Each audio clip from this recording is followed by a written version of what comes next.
Taste the Daily.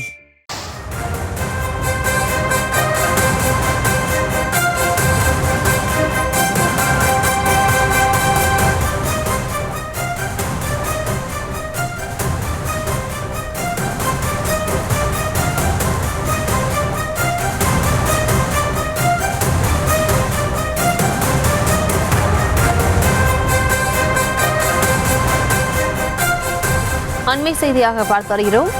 அண்ணா பல்கலைக்கழக வளாகத்தில் மாணவி பாலியல் வன்கொடுமை செய்யப்பட்டது தொடர்பாக ஞானசேகரன் என்பவர் கைது செய்யப்பட்டிருக்கிறார். அதனைத் தொடர்ந்து அவர் எப்படி கைது செய்யப்பட்டார் என்ற தகவல் கிடைக்கப்பெற்றிருக்கிறது. அது தொடர்பான அண்மை செய்தியை பார்த்து வருகிறோம். பாதிக்கப்பட்ட மாணவி அடையாளம் காட்டியதை அடுத்து ஞானசேகரனிடம் அறிவியல் பூர்வமான விசாரணை நடைபெற்ற நிலையில் அவர் கைது செய்யப்பட்டிருக்கிறார். வீடியோ காலின் மூலம் மாணவி இதனை உறுதி செய்ததால் ஞானசேகரன் என்பவர் கைது செய்யப்பட்டிருக்கிறார். தொடர்பான அண்மை செய்தியை பார்த்து வருகிறோம்.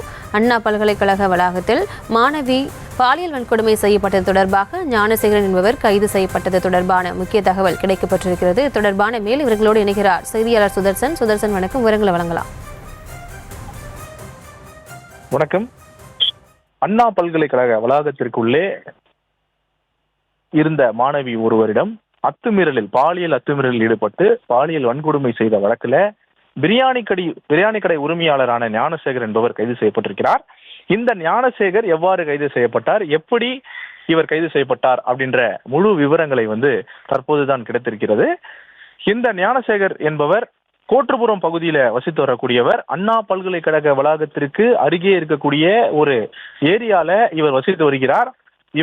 இந்த ஞானசேகர் அடையாறு பகுதியில, அதாவது அடையாறுல காந்தி நகர் சாலையில் இருக்கக்கூடிய சர்வீஸ் சாலையில ஏரியா 89 அப்படின்ற ஒரு ஃபுட் ட்ரக், அந்த ஃபுட் ட்ரக் வரக்கூடியவர் தான் இந்த ஞானசேகர். இந்த ஞானசேகர் ஏற்கனவே இதே போல, அதாவது 2021ஆம் ஆண்டு இதே போல காதலன் காதலிகள் 2 பேருமே தனிமையில இருக்கும் போது இவர்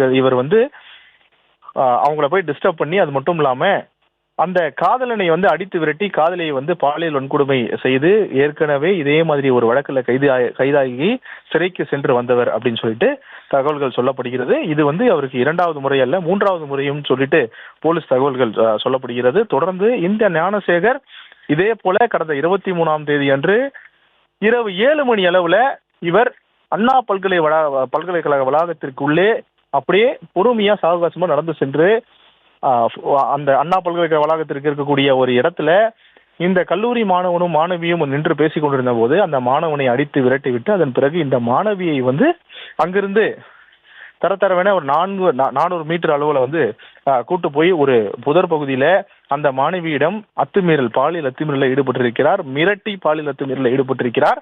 அதை வீடியோவாகவும் பதிவு செய்து வைத்து தொடர்ந்து அந்த மாணவியை மிரட்டி வந்திருக்கிறார். இது சம்பந்தமாக வெளியில் சொன்னால் இந்த வீடியோவை வெளியிடுவேன் அப்படின்னு சொல்லிட்டு அந்த இடத்துல மிரட்டி விட்டு இந்த மாணவியை அனுப்பி வைத்துட்டு இருக்கிறார். அதுக்கப்புறம் இவருமே அங்கிருந்து வெளியே வந்திருக்கிறார், வளாகத்திற்கு வெளியே. அதன் பிறகு மாணவி கமிட்டியில போய் அனானிசிட்ல ஒரு குழு இருக்கிறது, அந்த குழுவிடம் போய் சொல்றாங்க இந்த மாதிரி அவங்க பாலியல் வன்கொடுமை செய்யப்பட்டதாக அவங்க போய் சொல்லி, அதன் பிறகு அங்கிருந்து போலீசாருக்கு தகவல் கொடுக்கப்பட்டது. அதன் பிறகு போலீசார் சம்பவ இடத்திற்கு என்ன நடந்தது என்று ஃபுல்லா அதை விசாரிச்சு, அதன் பிறகு அந்த மாணவியிடம் ஒரு புகார் மனுவை பெற்றுக்கொண்டு அதன் பிறகு இந்த குற்றவாளி யார் என்பதை அடையாளம் காண்பதற்கு போலீசார் தீவிர முயற்சியில இறங்கினாங்க. அதன் பிறகுதான் அவர்களுக்கு ஒரு ஏமாற்றம் இருந்தது. அண்ணா பல்கலைக்கழக வளாகத்திற்கு உள்ளே இருக்கக்கூடிய கேமராக்கள் எதுவுமே வேலை செய்யவில்லை. அதே போல அண்ணா பல்கலைக்கழக வளாகத்திற்கு வெளியே சாலையில் இருக்கக்கூடிய எந்த கேமராக்களும் வேலை செய்யவில்லை.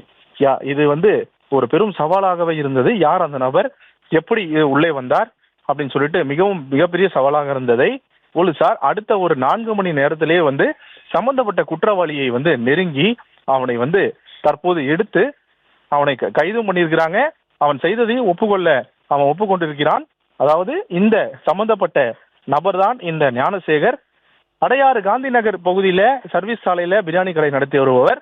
இவர் இந்த மாதிரியான பாலியல் வன்கொடுமையில் ஈடுபட்டு அந்த மாணவிக்கு பாலியல் தொல்லையும் கொடுத்து அதன் பிறகு வீட்டிற்கு சென்று அவர் பழக்கம் போல இல்லாமல் அப்நார்மலா இருந்திருக்கிறாரு.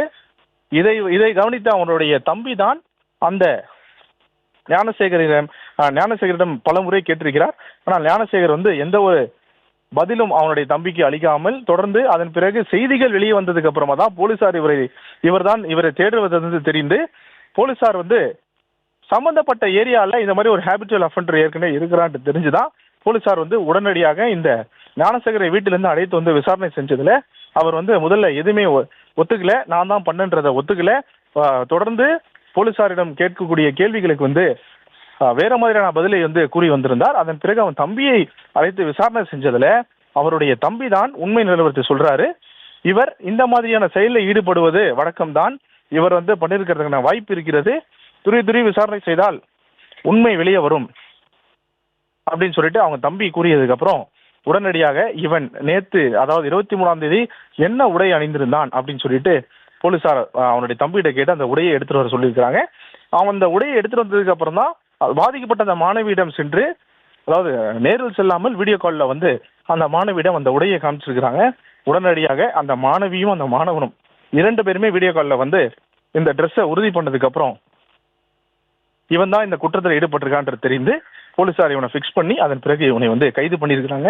அதன் பிறகுதான் இவனும் ஒத்துக்கிட்டான், நான் தான் இந்த குற்றத்தில் ஈடுபட்டேன், பாலியல் வன்கொடுமை செஞ்சதுல நான் தான் அந்த குற்றவாளி சொல்லிட்டு ஒத்துக்கிட்டு அதன் பிறகு நடந்ததை அனைத்தையுமே வந்து அவன் வாக்குமூலமாக அளித்திருக்கிறான்.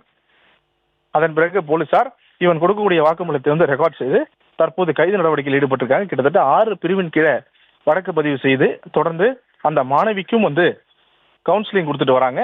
தற்போது கைது செய்யப்பட்ட அந்த ஞானசேகர் பிரியாணி கடை உரிமையாளர் ஆவார்.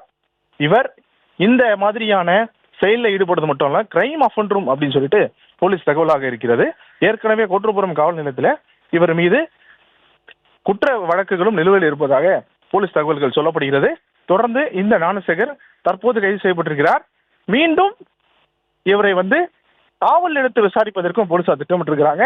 தற்போது கைது செய்யப்பட்ட ஞானசேகர் இன்னும் சில மணி நேரத்தில் நீதிமன்றத்தில் ஆஜர்படுத்தப்பட்டு சிறையில் அடைக்கப்படுவார். கிட்டத்தட்ட 6 பிரிவின் கீழே வழக்கானது பதிவு செய்யப்பட்டிருக்கிறது. பிரியாணி கடை உரிமையாளர் பாலியல் வன்கொடுமை வழக்கில் சிக்கியிருக்கிறார். தொடர்ந்து கோட்டூர்புரம் பகுதியில் பெரும் பரபரப்பு ஏற்படுத்தியிருக்கிறது. அது மட்டும் இல்லாம அண்ணா பல்கலை வளாகத்திற்குள்ளேயே வந்து இந்த மாதிரி பாலியல் வன்கொடுமை செஞ்சது வந்து மாணவ மாணவிகள் மத்தியில் ஒரு பெரும் அதிர்ச்சியும் ஏற்படுத்தியிருக்கிறது.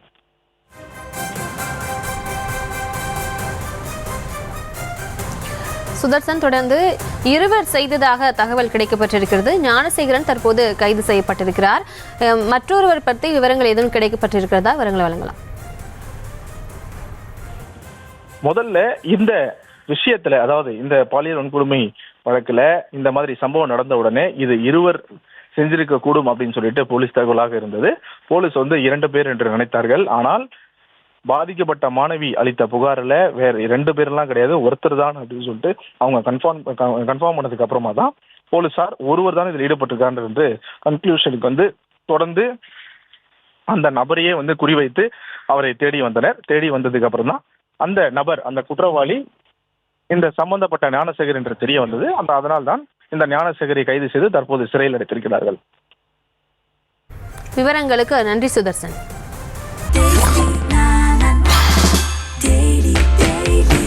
Taste Daily. Taste the Daily.